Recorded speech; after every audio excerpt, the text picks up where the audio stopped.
जय श्री राम प्यारे बच्चों, सत श्री अकाल, आदाब। स्वागत है आपका एक बार फिर से आपके अपने यूट्यूब चैनल रोटेशन फिजिक्स पर। मैं आपका अपना प्रोफेसर वरुण शुक्ला आज पार्ट 4 लेकर आया हूं रोटेशनल मोशन की। प्रीवियस ईयर क्वेश्चन एडवांस के यानी आईआईटी के चल रहे हैं, उसका चौथा पार्ट में बनाने जा रहा हूं। तो आज का जो पहला क्वेश्चन है, बिना विलंब किए आइए डिस्कस करते हैं। आज का जो पहला क्वेश्चन है, मैंने 2018 का पेपर 1 का उठाया है, वन और मोर देन वन करेक्ट का। तो let us discuss this question. एक बॉडी जिसका मास 1 kg है, वो इनिशियली रेस्ट पर है, ओरिजिन पर, ठीक है, और किसी टाइम 0 पर उस पर एक फोर्स लगाई है वेक्टर फॉर्म में अल्फा टी प्लस बीटा।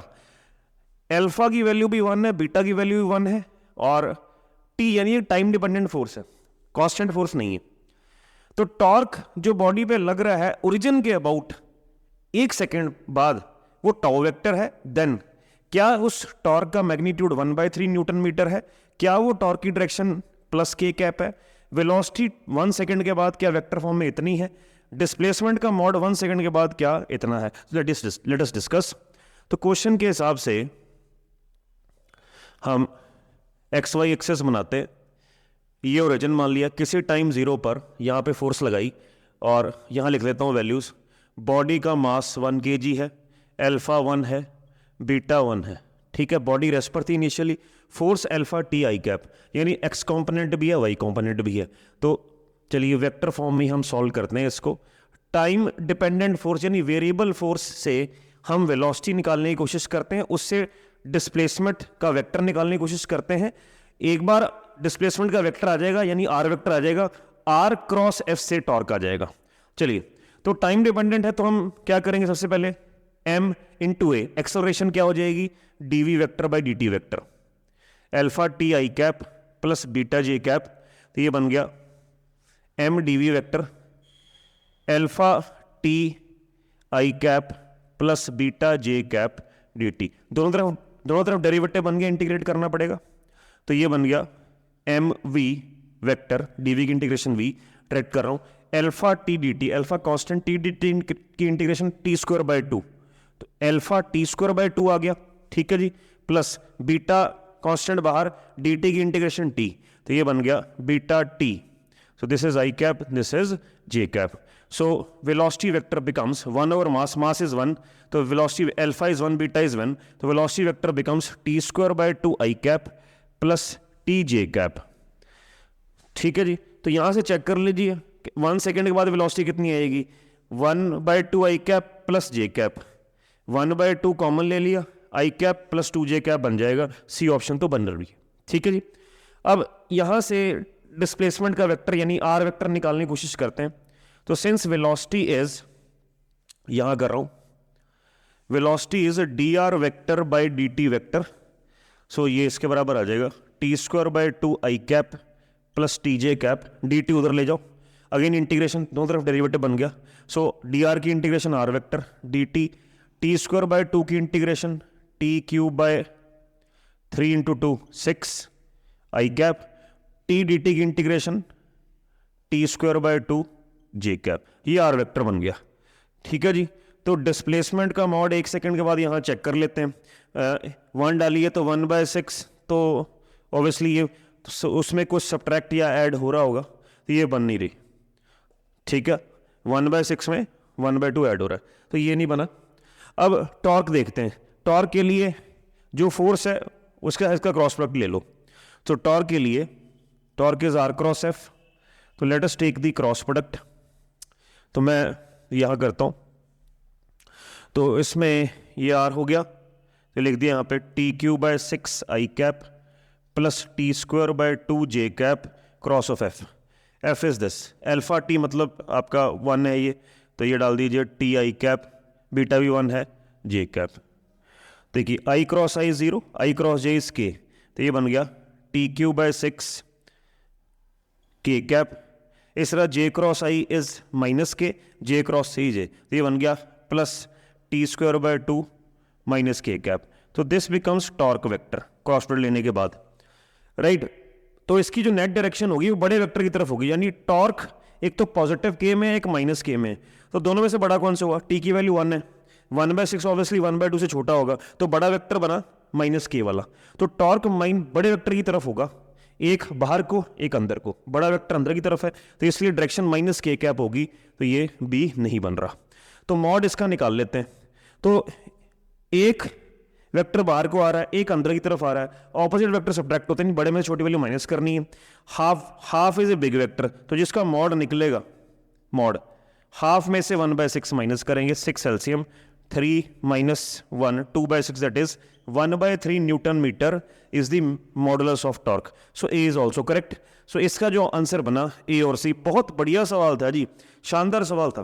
क्योंकि कई बार क्या ना, ऐसा सवाल देखकर बच्चों को लगता है यार टॉर्क तो शायद जीरो ही आएगा, कैसे? क्योंकि वो क्या करेंगे, वो इसको स्प्लिट करेंगे, इधर अल्फा टी लेंगे, इधर बीटा जे लेंगे, और कहेंगे इस फोर्स का लाइन ऑफ एक्शन ओरिजिन से पास कर रहा है, इसका भी ओरिजिन, तो टॉर्क जीरो ही आएगा ना। ऐसे नहीं, ये टाइम डिपेंडेंट फोर्स है। आपको पहले डिफरेंशिएट या इंटीग्रेट करके, पहले इसको डिफरेंशिएट फॉर्म में कन्वर्ट करके इंटीग्रेट करना पड़ेगा, और इसको फिर देखना पड़ेगा कि ये इससे वेलोसिटी कितनी आ रही है, इसका आर वेक्टर कितना आ रहा है। उस हिसाब से क्रॉस प्रोडक्ट लेने के बाद ही आपको पता लगेगा कि जो इस केस में जो नेट टॉर्क आएगा वो माइनस के कैप की तरफ आएगा, माइनस के कैप की तरफ।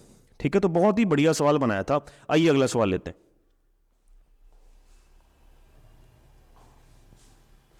बच्चों जो अगला सवाल है, अगेन 2018 का पेपर 1 का सवाल है। ये मक्खन मलाई सवाल मिल गया जी। अगेन मैं कहना चाहूंगा एचसी वर्मा में ऐसे बहुत सारे सवाल गिवन है आपको, तो रोटेशनल मैकेनिक्स के लिए मैं फिर आपको रेकमेंड करूंगा। पिछली सभी वीडियोस में मैं यही बताता आ रहा हूं कि एचसी वर्मा जिसने मैकेनिक्स खास करके रोटेशनल मैकेनिक्स लगा ली, उसका एडवांस तक क्लियर हो सकता है। चलिए आइए करते हैं। तो एक रिंग है, एक डिस्क है, क्वेश्चन के हिसाब से वो प्योर रोल कर रही है, रोलिंग विदाउट स्किडिंग और स्लिपिंग, दोनों एक साथ ही चली, और दोनों के ग्राउंड तक पहुंचने का जो टाइम का डिफरेंस है वो गिवन है। दोनों का टाइम का डिफरेंस इतना है। तो आपको height of the inclined plane निकालनी है, ये एच निकालना है, राइट। तो करना क्या, आपको सबसे पहले याद रखना कि इसमें जब भी इंक्लाइंड प्लेन पर किसी ऐसी बॉडी, रिंग, डिस्क, कोई भी ऐसी बॉडी रोल कर रही है, प्योर रोल कर रही है, तो उसकी एक्सेलेरेशन का शॉर्टकट याद रखना, जी साइन थीटा ओवर 1 + I/mr²। ठीक है, तो ये एक बार रिंग के लिए निकालो एक बार। तो रिंग के लिए एक्सेलेरेशन बन जाएगी, आई रिंग का mr² होता है, तो रिंग के लिए बन जाएगा g/2 sine theta, theta is 60 degree, तो g is 10, 5 into sine 60 is √3/2। ठीक है, तो रिंग के लिए ये बन गई एक्सेलरेशन। ऐसी डिस्क के लिए 2/3 g साइन थीटा, आई डालकर डिस्क का, तो ये बन गया 20/3 साइन 60 इज √3/2, तो ये बन गई 10 √3/3। तो दोनों की रिस्पेक्टिव एक्सप्रेशन हमने निकाल ली। अब हम क्या करेंगे, यहाँ पे और यहाँ पर दोनों पे साइन 60 लगाएंगे। साइन 60 रिंग वाले केस में परपेंडिकुलर अपॉन हाइपोटेन्यूज, ये डिस्टेंस कितना होगा, यूजिंग ut + ½ AT², यानी ½ × AT²। Acceleration of ring is 5 √3/2 t का स्क्वायर, मान लो रिंग t1 टाइम लेती है, राइट। सिमिलरली आप डिस्क के लिए लगा दोगे साइन 60 एट सेम ½ AT², तो इसकी एक्सेलरेशन 10 √3/3 इंटू t2²।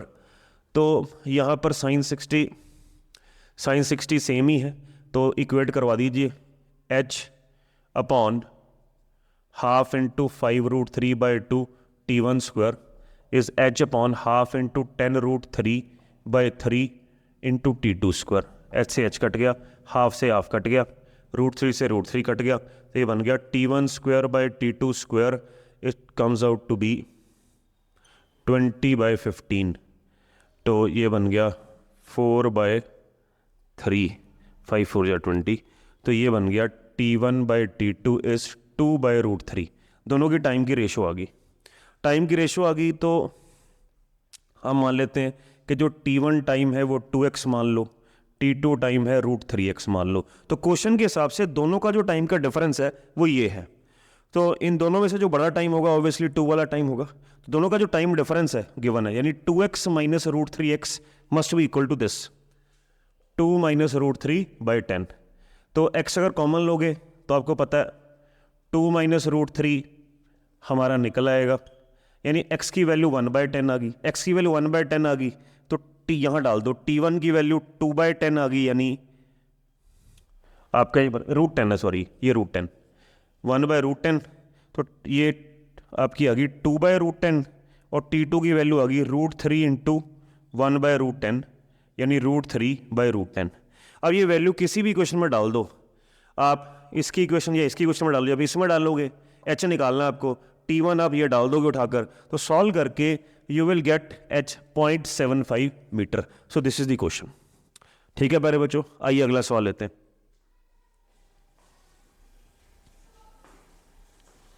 प्यारे बच्चों, जो अगला सवाल है 2016 का पेपर है, पेपर 1 और मोर देन 1 करेक्ट। अगेन आप जितनी भी ये मेरे पार्ट्स आप चेक कीजिए, जो मेरे चैनल पे नया है, मैं उसे जरूर कहूँगा कि जितने भी मैं ये पार्ट्स बना चुका हूँ रोटेशनल मोशन की PYQ की सीरीज़ के, आप देखिए, पहला पार्ट भी देखिए, दूसरा भी, तीसरा भी देखिए, आप देखेंगे इस तरह के क्वेश्चन मैक्सिमम टाइम्स रिपीट हुए हैं एडवांस के। एडवांस का बहुत ही चहीता टॉपिक है, जिसमें वो बार बार एक ही क्वेश्चन में टॉर्क निकालने को पूछता है, एंगुलर मोमेंटम देता है और सारा कुछ वेक्टर फॉर्म में देता है।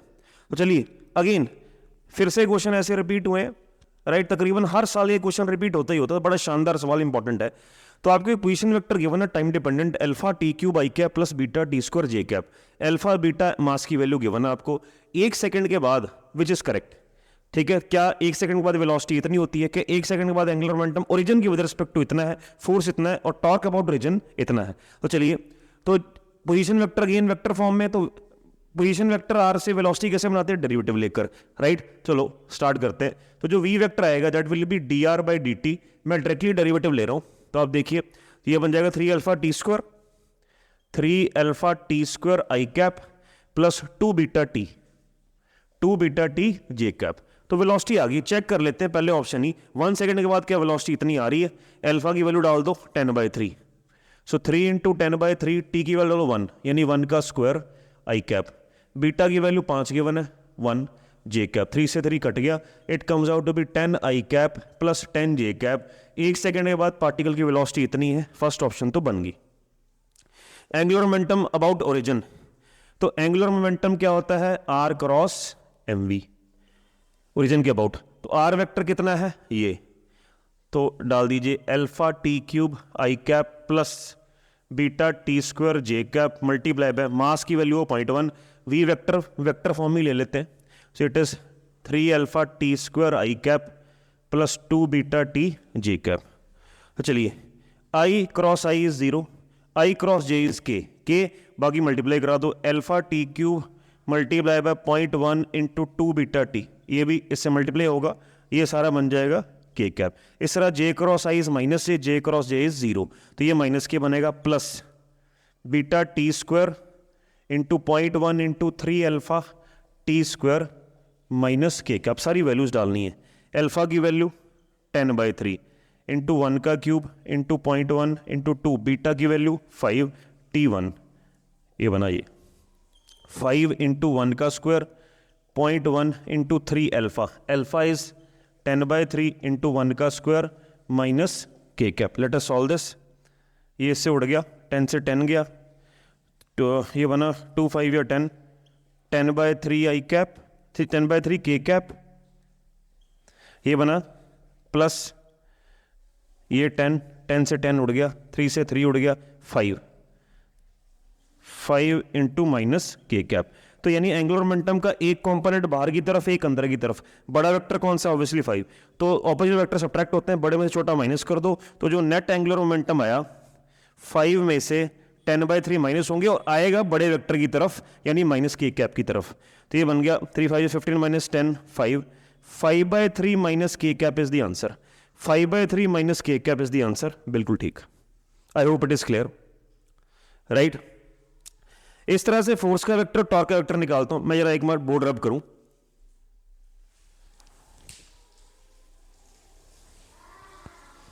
तो फोर्स चेक करने के लिए देखिए वेक्टर फॉर्म में हमारे पास इसको डेरिवेटिव लेकर वेलोसिटी जो आई थी मैं दोबारा लिख देता हूं, 3 alpha T² I cap plus 2 beta T J cap. ठीक है, फोर्स निकालने के लिए m इंटू ए करना पड़ेगा, तो यहां से एक्सलेरेशन भी निकालनी पड़ेगी, यानी dv/dt करके 3 alpha T² is 6 alpha T I cap plus 2 beta J cap derivative लेकर। तो जो एफ वेक्टर आया that is M A vector, M is 0.1, A vector is 6 alpha T I cap plus 2 beta J cap.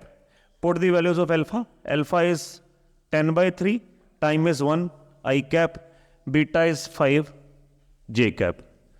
3 2 या 6, 0.1 into 20 आई cap plus 10 J cap. Multiply कराओ. 20 into 0.1 is I guess 2 I cap into plus J cap. So 2 I cap plus J cap. तो यहाँ गलत है, यहाँ I cap plus 2 J cap है, तो C option नहीं बना. राइट. अगला देखें. Torque about origin. Let us check. क्या टॉर्क अबाउट ओरिजिन इतना आता है? टॉर्क के लिए again I have to do are cross F. R is this, that is alpha T cube I cap plus beta T square J cap cross of F. F F F is F is this. Solve करके 2 I cap plus J cap. Alpha की value डाल दीजिए यहाँ पर 10/3, 10/3 into 1, this is 10/3 I cap, beta is 5, 5 J cap cross of 2 I cap plus J cap. I cross I 0, I cross जे के, तो ये बना 10/3 के cap. Again J cross I is minus J, 10 into minus cap ऐसे 0. तो ये देख लीजिए बड़ा वेक्टर 10 आया, एक बाहर एक अंदर, तो 10 यानी माइनस की तरफ ही आएगा, लग रहा सही होगा. तो बड़े में छोटा माइनस कर देंगे. 10 माइनस 10/3, 20/3 बड़े वेक्टर की तरफ, 20/3 माइनस के कप. This is correct. तो ये जो सवाल है ये नीट वाले जरूर देखें, हाईली इंपॉर्टेंट क्वेश्चंस हैं ये टॉर्क एंगुलर मोमेंटम के, इवन जेई मेन वाले भी. ठीक है, आइए अगला सवाल लेते हैं. प्यारे बच्चों, इस सवाल में 2015 का पेपर 1 का सवाल है, बड़ा मक्खन वाला ही सवाल है. तो 2 डिस्क एक ए से रोल करना शुरू हुई. क्वेश्चन में क्या हुआ? रोल कर रही है, प्योर रोल. शुरुआत की इसने 3 की स्पीड से, इसने V2 निकालना है. ये 30 मीटर की ऊंचाई पर 27. ये दोनों डिस्क बी और डी पर सेम स्पीड से पहुंचती हैं, तो आपको V2 निकालना है. तो क्या कीजिएगा, इस पे जो रोलिंग काइनेटिक एनर्जी है और प्लस पोटेंशियल एनर्जी बराबर कर दीजिए इसकी रोलिंग और पोटेंशियल से. तो इसकी जो रोलिंग काइनेटिक एनर्जी बनेगी, एक तो इसकी हाफ एम V1 स्क्वायर यानी 3 का स्क्वायर प्लस इसकी हाफ आई ओमेगा स्क्वायर क्या बनेगी, आई कितना होता है इसका, half M R square. Omega क्या बन जाएगा, V square by R square. ठीक है जी. V अगेन यहाँ पर 3 का square plus mgh potential energy ऐसी इसकी, क्योंकि दोनों की एनर्जी बराबर करनी, क्योंकि दोनों सेम स्पीड पे पहुंच रहे हैं, यानी दोनों की एनर्जी सेम है टोटल. तो इसकी टोटल एनर्जी इसकी टोटल एनर्जी बराबर होनी चाहिए. अगेन यहाँ पर half into M into V2 square plus half into half M R square into V2 square by R square plus mgh dash. Put all the values, you will get 3/4 m 3 square plus m into G into H is 30. Again you will get, इससे cancel, 3/4 m V2 square plus m into 10 h dash is 27. Solve कर लीजिए. m 70 से cancel हो जाएगा, तो solve करके you can easily get V2. सो दोनों की एनर्जी से मैंने इसलिए बराबर की क्योंकि क्वेश्चन में ये था दोनों एक ही स्पीड पे पहुंचती है. जो भी टोटल एनर्जी बनी यहाँ पर रोलिंग काइनेटिक एनर्जी जो combination of translation plus rotation plus height के कारण mgh पोटेंशियल, ऐसी इसकी दोनों की एनर्जी बराबर कर दो, यू विल गेट V2. आइए आगे बढ़ते. प्यारे बच्चों, अगला जो सवाल है 2015 का पेपर 1, अगेन ये मक्खन मलाई सवाल. अगेन ऐसे बहुत बार एडवांस क्वेश्चन रिपीट कर चुका है, हर बच्चे के हाथ में ये क्वेश्चन है. अगर ध्यान से देख ले, एक डिस्क है, एक रिंग है जो कि पहले अकेले रोटेट कर रही है ओमेगा से, राइट. फिर क्या किया, इसके यहां से 2 पार्टिकल्स m/8 मास के चलने शुरू हुए इस लाइन के लॉन्ग. उनमें से एक पार्टिकल जब x की दूरी पे पहुंचा और दूसरा जब 3/5r की दूरी पे पहुंचा, ठीक है, तो उस इंस्टेंट पे ये पूरा सिस्टम 8/9 ओमेगा से रोटेट करा. तो x की वैल्यू निकालनी. तो पहले ये रिंग अकेले रोटेट कर रही थी, तो ऐसे क्वेश्चन आपको पता है कंजर्वेशन एंगुलर मोमेंटम से सॉल्व हो जाते हैं. तो एंगुलर मोमेंटम कंजर्वेशन लगाएं, तो पहले डिस्क अकेली रोटेट कर रही थी तो आई ओमेगा, ये स्टिल रोटेट कर रही है, लेकिन अब तीन पार्ट्स रोटेट कर रहे हैं, रिंग और ये 2 पार्टिकल्स. तो चलिए रिंग के लिए मोमेंट ऑफ इनर्शिया तो एम आर स्क्वायर हो जाएगा, अगर आर इसका रेडियस है रिंग का, प्लस इस वाले पार्टिकल के लिए m/8 उसका मास इंटू एक्स स्क्वायर, दूसरे पार्टिकल के लिए m/8 उसका mass into 3/5 R square into common angular speed omega, that is 8/9 omega. Omega से ओमेगा कट गया, इनिशियली भी एम आर स्क्वायर होगा। You can easily solve this now, m/8 X square m/8 into 9 R square by 25 into 8/9, solve करके आपका x 4r/5 आ जाना चाहिए। So this is the answer. Radius की वैल्यू कुछ ना कुछ गिवन होगी। देखिए ऐसे बहुत बार IIT ने क्वेश्चन रिपीट किए हैं, तो अगेन ये मेरा पार्ट 4 था। Rotational motion, rigid body rotation, rolling motion की ये प्रीवियस ईयर क्वेश्चन की सीरीज चल रही है, राइट। इसके 2 या 3 पार्ट और लेकर आऊंगा मैं अगली वीडियो में, जल्द मुलाकात होगी। और जी हाँ, एक जरूरी अनाउंसमेंट, मैं जल्द ही इलेक्ट्रोमैग्नेटिक इंडक्शन की और मैग्नेटिक फील्ड की भी सीरीज स्टार्ट कर रहा हूं, और यकीन मानिए वो इससे भी दमदार होगी। एक एक क्वेश्चन मैं एडवांस लेवल का डिस्कस कर जाऊंगा, जिससे कि एडवांस लेवल के बच्चों को अगले साल के लिए तो फायदा होगा ही होगा 2024, और इवन जो जेईई मेन देना चाहते हैं, इवन नीट देना चाहते हैं, उनके फंडे इतने के पक्के हो जाएंगे कि नीट के बच्चे की अगर बात करूं, फिजिक्स में से पूरे 180 में से 180 नंबर आएंगे ही आएंगे। अगर आप ये वीडियोस मेरी ध्यान से देख लीजिएगा, और मेरी आपसे यही दरख्वास्त है, अगर आपको ये वीडियोस अच्छी लगती हैं तो जरूर अपना एक कमेंट जरूर डालिए, कोई संकोच ना कीजिए, ज़्यादा से ज़्यादा मेरी वीडियोस फैलाइए। धन्यवाद आपका। जय श्री राम, सत श्री अकाल, आदाब। मिलते हैं अगली वीडियो तक।